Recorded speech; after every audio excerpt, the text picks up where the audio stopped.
The wind carried the smell of burnt timber long before Clara saw the ruins. It drifted across the Texas plain like a warning, sharp and bitter, the kind of scent that told a person their life was about to divide into a before and an after. Most folks say the hardest thing in life is losing what you had. But Clara Marsh had come to learn something different. The hardest thing is standing in the ruins and choosing to try again. She stepped down from the stagecoach with her trunk in hand. The dust swirled around her boots, hot and dry, as if the earth itself breathed out a sigh. Far ahead, through the cottonwoods, she saw it. 3 blackened walls, charred, broken, standing like jagged teeth against a hard blue sky. No roof, no shelter, just the bones of a life that had burned down to almost nothing. And a soft engagement line floated in her mind, something she'd say if the viewer were standing beside her. If you've ever had to start again, or know someone who did, I'd be grateful to hear where you're watching from today. Stories feel lighter when we share them. Clara set her trunk on the road and wiped her palms on her skirt. Sweat and dust streaked across the fabric. She kept her chin high, though her heart thudded uneven beneath her bodice. She had come 300 miles for a man's promise. A simple promise. No romance. Just partnership, work, honesty. A place where her past no longer followed her like a shadow. But the house was gone, and the man she had come to marry sat on a burned beam beside the ruins, still as stone. He didn't turn when she approached, didn't rise, didn't even shift his boots in the ash, while his hat brim cast a long shadow across his shoulders. And for a moment, Clara wondered if grief could carve a man hollow enough to stop him from feeling the sun at all. "You shouldn't be here," he said, voice low and rough, like rust scraping iron. Clara moved closer. His shadow fell across her trunk. When he finally turned his head, she saw why he kept the left side angled away. His scars caught the light first. Thick, rope-like burn marks ran from temple to jaw, pulling one eye into a permanent squint. The kind of injury no man walks away from untouched. Fresh blisters wept clear down his wrists and fingers. His hands, strong hands, capable hands, looked raw from fighting the fire that had taken everything he owned. "You're Silas Brennan," Clara said. It wasn't a question. "I know who you are." His gaze swept her dress, her trunk, at her tired posture. "The letter was written before this." He gestured at the broken homestead behind him. "Can't take a wife now." She swallowed. "Your letter didn't mention fire." "Didn't think it would matter." He bent, picked up a bent nail, flicked it into the dirt like something worthless. "Now you know." Clara knelt beside her trunk. She opened the clasps, brass clicking loud in the empty yard, and began removing what little she owned. A Dutch oven, a bundle of seed packets, a bottle of carbolic acid, bandages rolled tight, tin plates, her mother's Bible. Silas stared at her hands, at the quiet purpose in her movements. "What are you doing?" "Starting." She set a tin plate in the dust. "Reckon I'll see what I came for." "There's nothing left to see." His voice cracked, barely noticeable, but Clara heard it all the same. While she lifted the Dutch oven, heavy enough her arms shook. "Where are you sleeping?" Silas hesitated. A crow called from the cottonwoods. "The barn." His tone softened. "Barn didn't burn. Then that's something." Her voice stayed steady. "I need water, and I need the pump working." He stepped forward and grabbed her wrist. Not harsh, but desperate. His blistered palm trembled against her skin. "How much money did you bring?" Clara didn't flinch. "Enough." "That's not an answer." "How much do you need to know?" He pulled his hand back quick, ashamed. wiped his face with his sleeve, as if trying to erase the fear from it. Neighbors had offered him help. She could tell. She could also tell he'd refused it. Pride sits heavy on a man who feels he has nothing left. Clara picked up the Dutch oven again. "Where's the well?" He stared at her like she was an impossible thing. A woman who hadn't run. A woman who didn't see ruin as a reason to leave. Finally, he spoke. "Why would you stay for this?" She dragged her trunk toward the barn, leather scraping over dirt. "Maybe I've seen worse." Silas stood rooted in the ash, staring at his blistered palms as if they were strangers to him, as if the fire had taken something more than his home, something deep inside he wasn't sure he'd ever get back. Clara pushed open the barn door. The smell of leather, linseed oil, and old hay drifted out. Warm, familiar, a space still standing. It would do. As she tied an old canvas across the tack room door for privacy, she heard Silas behind her, his voice quiet through the fabric. "My scars. You'll want to know." Clara paused, hand on the rope tie. "I was 7, he said. Barn fire. Tried to get my sister out. Got her out. She died anyway. Fever took her that winter." "I'm sorry," Clara whispered. "Long time ago." His voice said otherwise. Outside, a horned owl called low, the sound settling deep in the gathering dusk. Clara lit a small fire, set water to boil, and felt Silas watching her. Not with suspicion, but with something like wonder. As if he couldn't understand why she stayed, why she didn't fear the ruins, why she saw foundation instead of failure.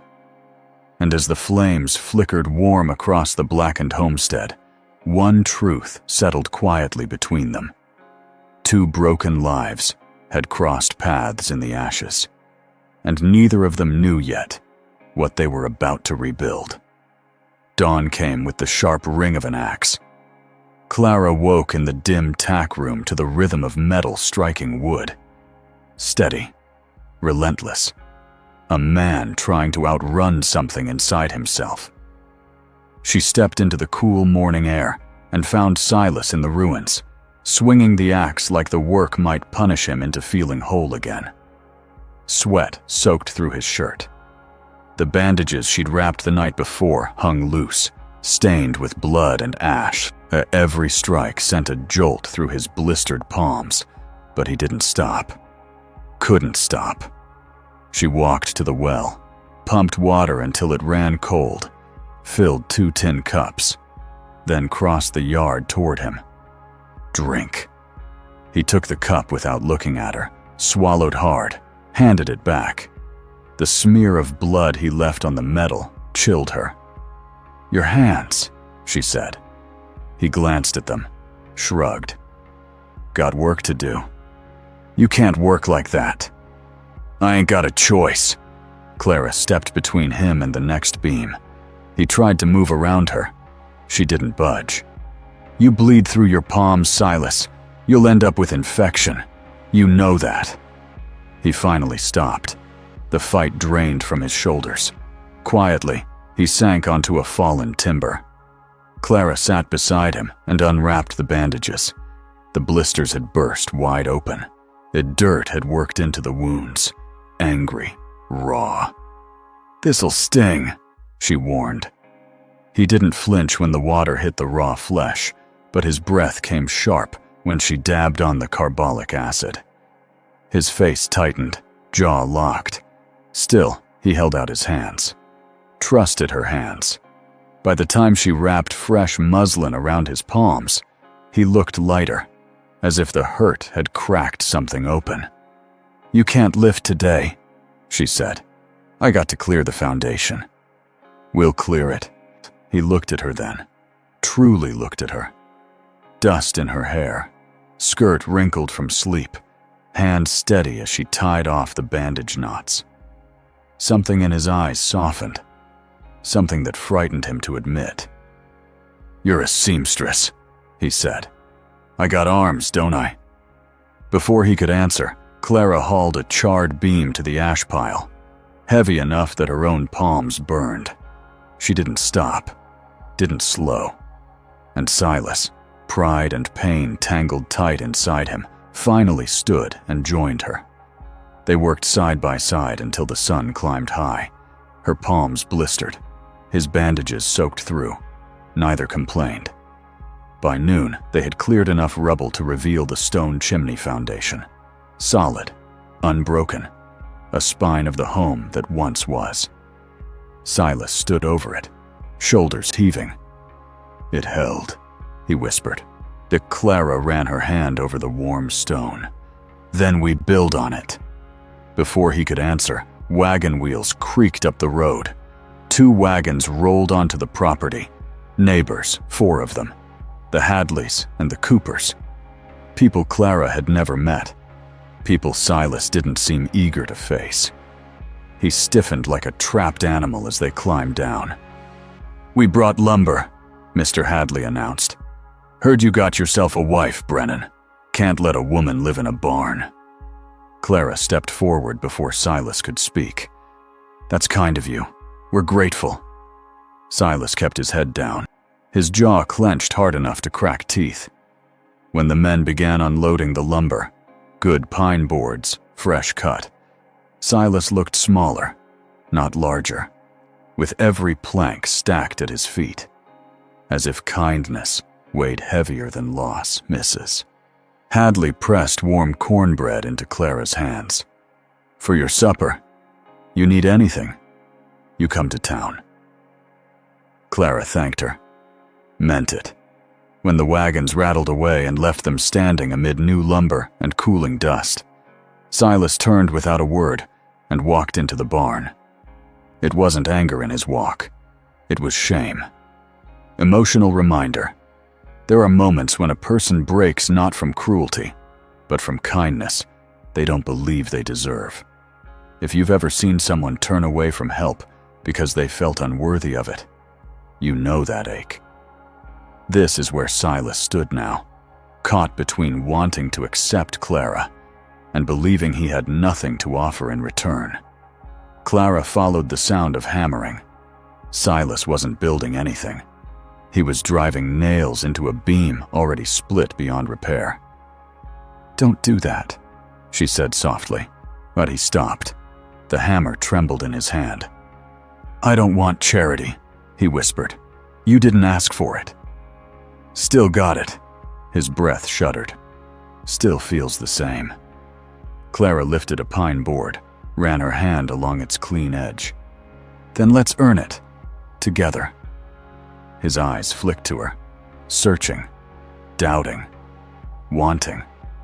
But he nodded. That evening, they ate simple mush and salt pork by a small fire. Silas barely ate, but he stayed beside her, which felt like something. When the fire burned low, he spoke without looking at her. "Knew you'd ask sooner or later," he said. "About my sister, about the scars." "You told me," Clara answered, gentle. "Not the rest." His voice thinned. "My father died this spring, in that bed." He pointed toward the ruins. Said, "Don't let it go to ruin, boy." Silas stared at the charred timbers, the eyes wet in the firelight. 2 hours later, he whispered, "It burned." Clara's heart pulled tight. The ache in his voice was the ache of a man who believed he'd failed the dead. "You didn't let anything go to ruin," she said. "You survived a fire no one could have stopped." He didn't answer, but he didn't walk away. Later that night, after she settled into the tack room bed she'd made with hay bales and her mother's quilt, Clara heard pacing outside. Heavy steps, dragging steps, a man fighting ghosts. She stepped out into the moonlight. Silas stood facing the ruins. His shoulders shook once, then again. Clara didn't speak, didn't touch him. She simply stood beside him. After a long silence, he finally asked the question he'd been holding back since the moment she arrived. Why would a woman like you stay?" he whispered, "when everything I have is ash?" Clara looked at the burnt walls, the standing chimney, the barn cat weaving around their ankles. Because ruins, she thought, were only ruins if you stopped building. But she said only, "Maybe I came here to start again too." Silas turned to her then, truly turned. And for the first time since she'd arrived, Clara saw it. Not just hurt. Hope. Small. Flickering. But real. And neither of them knew yet just how much that hope was about to cost them. Silas left without warning on the 4th morning. Just before sunrise, Clara woke to the sound of hoofbeats fading down the road. By the time she reached the yard, he was already a dark shape riding toward town. His shoulders were stiff, his back straight, the way men sit when they're holding something heavy inside. She found the reason in the barn.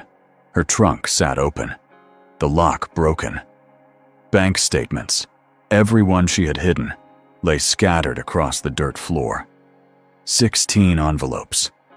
16 pieces of proof that she was not the poor seamstress she had claimed to be. The number on top glared back at her. $23,000. More money than most folks in Texas would see in 10 lifetimes. Clara's legs weakened. She sat beside the trunk, dust rising around her. She pressed her hands to her face and breathed slow, steady breaths. He had found everything, and he had run. By evening, he still hadn't returned. On the 2nd day, Clara forced herself to do chores, milk the cow, feed the chickens, haul water. But every sound, the wind through the cottonwoods, the squeak of the pump, the barn cat brushing her skirt, felt too loud in the emptiness he'd left behind. On the 3rd day, Mrs. Hadley arrived. One look at Clara's hollow eyes, and she walked right inside without waiting for an invitation. "Where is he?" "Working at Cordell's ranch," Clara whispered. Hadley studied her face for a long moment, and then she reached across the table and set her hand gently on Clara's. Men don't know what pride is until they lose something they believe they're supposed to hold. Give him time. But don't let him walk for good. When evening settled over the plains that night, the yard felt too large, and Clara felt too small inside it. But on the 6th day, the sound came again. Hoofbeats. Slow. Tired. Familiar. Silas rode into the yard with his hat low and shoulders slumped. He dismounted and set an envelope on the table inside the cabin without removing his coat. 6 days' wages, he said. $18. It's a start. Clara looked at the envelope, looked at him. His face was sunburnt, streaked with dirt, and hollowed by long days and little sleep. "I don't want it," she whispered. "Too bad." He turned toward the door. Clara stepped in front of him. "No, not this time." His jaw tightened. "Move." "No." For a breath, he looked like he might push past her. Instead, his hands fisted at his sides. His voice rose, worn and raw. "Why didn't you tell me?" "Because I knew what you'd do," she said. "Exactly this. You lied. I was afraid." "Of what?" he demanded. "Of me?" "No, of losing you." That stopped him. Not fully. Not enough. But it cracked something. He stepped back, voice shaking. "All this time I thought I was building a home with my own hands. Turns out it was your money. All of it. Every nail, every board. I was nothing but a kept man." "That's not true." "It is." He pointed toward the door. "That cabin stands because of you." "No," she said, louder now. "It stands because of us." He laughed bitterly. "Money built it. Your hands built it. Your money bought the lumber. Your skill shaped it." He turned away. I still can't pay you back." Clara followed him. "Then stop trying." That made him freeze. Slowly he turned. His eyes were red-rimmed, torn between anger and grief, shame and love. "Then what am I supposed to do, Clara? Just take your money and smile?" "No," she whispered. "Use it. Use it to build something that matters." Silas shook his head, confused and tired. What do you mean?" Clara reached into her apron and pulled out 3 folded papers. "Come with me. I'll show you." They walked to town in the fading light. 3 miles of silence. 3 miles of fear. 3 miles of hope Clara didn't dare name. At the empty lot beside the church, she stopped. "This land," she said, "is ours now. I bought it." Silas stared at the barren ground. "Why?" "For the clinic." She handed him the papers. "The council approved it. Anonymous donation. Enough money to build it right. Enough to hire a doctor. Enough to save lives." He held the papers as if they weighed 100 pounds. "You did this without me. You weren't here to ask. You want to give away $11,000? "I want us to," she corrected. "If you say yes." Silas's breath broke. "Why would you do that?" Clara faced him fully. "Because money doesn't mean a thing if it only serves us. But if it serves this town, if it saves children, if it spares families what Sarah Cooper lived through, then it becomes something good." He closed his eyes. A long moment passed. Then another. "You think I can help build this?" he asked at last. "I know you can." Silas lowered the papers, looked at the empty lot, the dirt, the space where something new could grow. Slowly his shoulders softened, his hands loosened. "For the town?" he whispered. "For us," she said. "For our future." When he looked at her then, truly looked, all the hardness melted. He stepped closer. His voice shook. "I'm ashamed, Clara. I know. But I want to try," he said. "If you'll still have me." Clara's breath caught. "I never stopped." He pulled her into his arms. Not gentle, not careful, but desperate and real. The kiss that followed was the first honest moment they'd shared since the fire. When they broke apart, he rested his forehead against hers. "We'll build it together." And they did. The clinic rose frame by frame. The town gathered. Silas measured. Clara mixed mortar. Walls went up. Beams crossed. Windows caught the morning sun.